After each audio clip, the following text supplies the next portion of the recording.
llamado milagro mexicano se refiere a lo que en economía se denomina desarrollo estabilizador.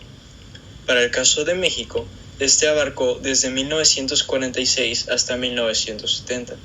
Durante este periodo, el país experimentó un desarrollo social y económico como nunca antes se había visto. Este comenzó con uno de los presidentes más famosos y reconocidos en la historia de México, don Manuel Ávila Camacho. La presidencia de Manuel Ávila Camacho se desarrolló casi por completo durante la Segunda Guerra Mundial, donde el presidente supo aprovechar las necesidades y materias primas como el petróleo de Estados Unidos para poder así negociar acuerdos de las viejas fricciones, entre ellas provocadas por la nacionalización del presidente Lázaro Cárdenas. En el mandato se observa pues una notable estabilidad política y un crecimiento económico. Entre 1940 y 1945 crece a un ritmo de 7.4%, indicó antes alcanzado en la etapa de postrevolucionaria. Interior, Ávila llegó a acuerdos con la élite empresarial con el fin de desarrollar la economía. El mandatario logró que el precio de los productos se mantuvieran congelados a cambio de asegurar a las empresas un rescate por parte del gobierno en caso de alguna quiebra. Igualmente, Ávila Camacho legisló para que los obreros tuvieran un salario digno y estuvieran cubiertos por el Seguro Social.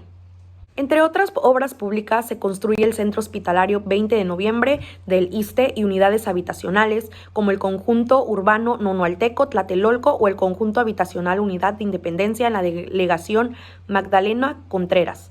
Asimismo, los 4 primeros edificios de la Unidad Profesional de Zacatengo del Instituto Politécnico Nacional.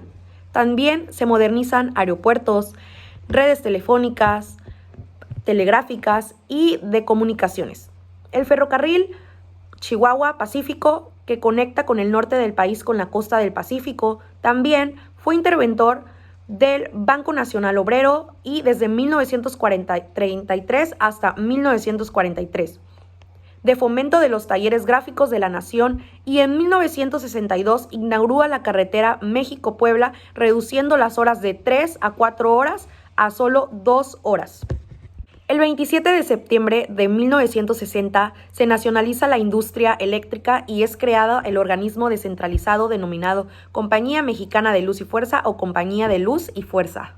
Durante su presidencia, el Estado fue muy intervencionista sin permitir una liberalización de la economía. Esto provocó un aumento en el número de industrias, aunque no de competitividad entre ellas. Finalmente, la inflación tronó la economía, situación aprovechada por los grupos empresariales para incrementar el gobierno y fortalecer su poder, provocando la crisis en 1976 y dejando la inflación alcanzara el 18%.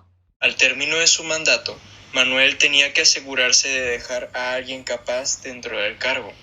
Así fue como impulsó la candidatura de Miguel Alemán Valdés. Valdés nació en Sayula de Alemán el 29 de septiembre de 1900. También fue un senador de la República, gobernador constitucional del estado de Veracruz.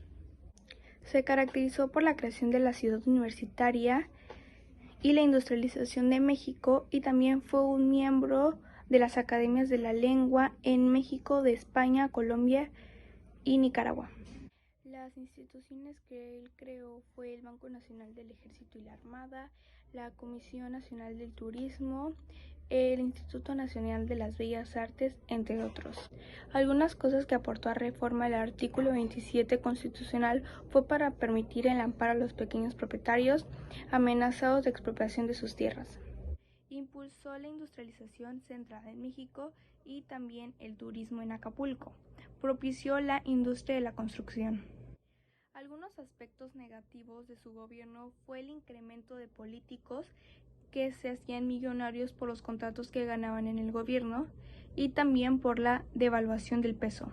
Durante su mandato se otorgó el voto a la mujer a nivel municipal y también la Comisión Federal de Electricidad fue fortalecida. Al acabar su turno como presidente, Miguel Alemán dejaría como sucesor a un buen amigo, que fue Adolfo Ruiz Cortines, empezando así con los Adolfos en la silla presidencial.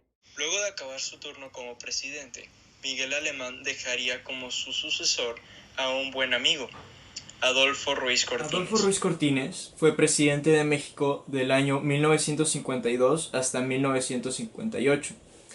nacido un 30 de diciembre del año 1889, fue el último presidente en haber nacido en el siglo XIX.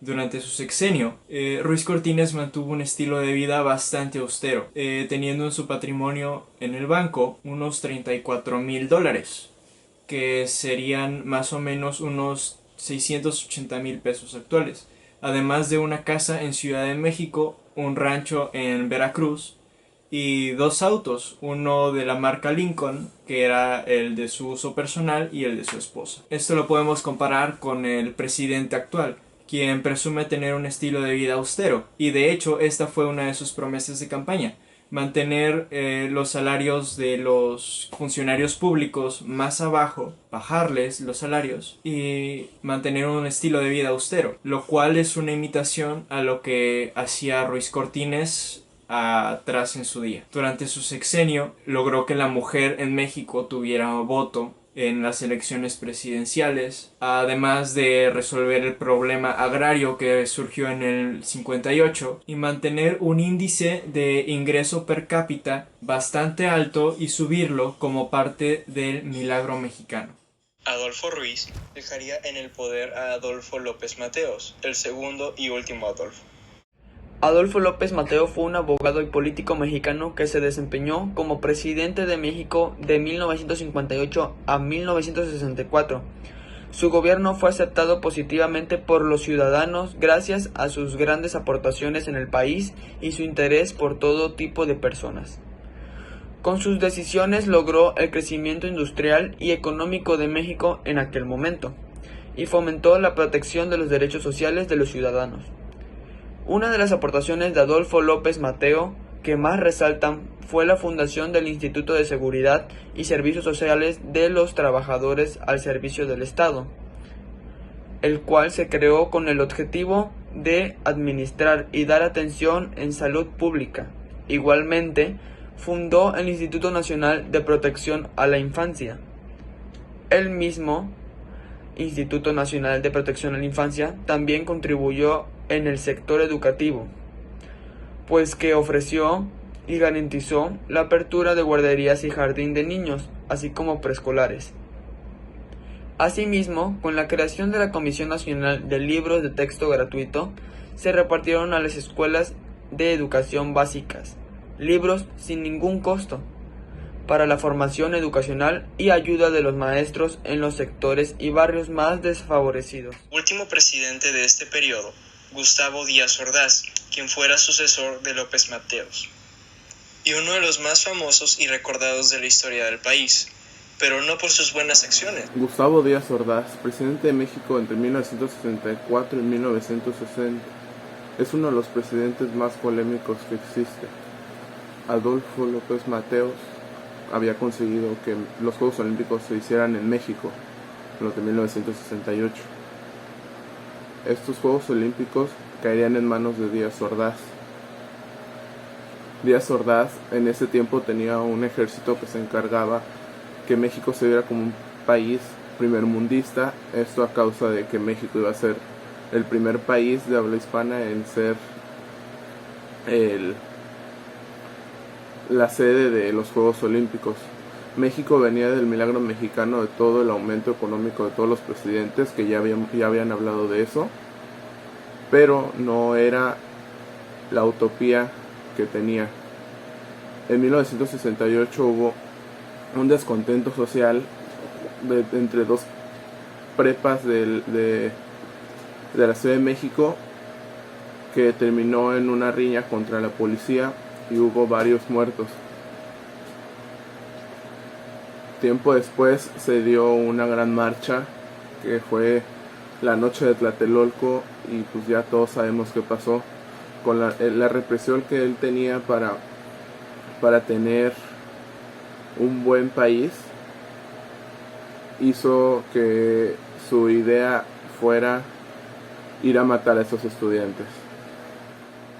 Claro que hizo cosas buenas, como fue el aumento del 8% en el Producto Interno Bruto, o que el cambio del dólar bajara un 3% a lo cuando inició su gobierno, o la ley del trabajo de 1960, o que su reparto agrario diera más de 24 millones de hectáreas, o más lo del metro, lo de la construcción y la inauguración del metro de la Ciudad de México. Pero todos recordaremos a Gustavo Díaz Ordaz con el movimiento del 78, que fue la matanza de Tlatelolco.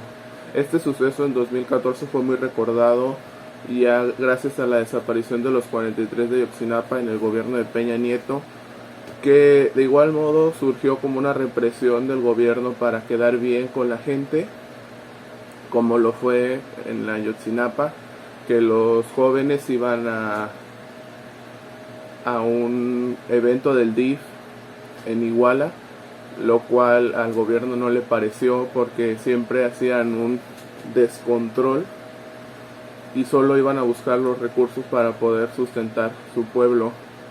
Y esto surgió un problema más grande que aún hasta estos momentos no se sabe muy bien lo que pasó, al igual que lo que pasó con la matanza de Tlatelolco, que tardó mucho tiempo en darse la verdadera noticia.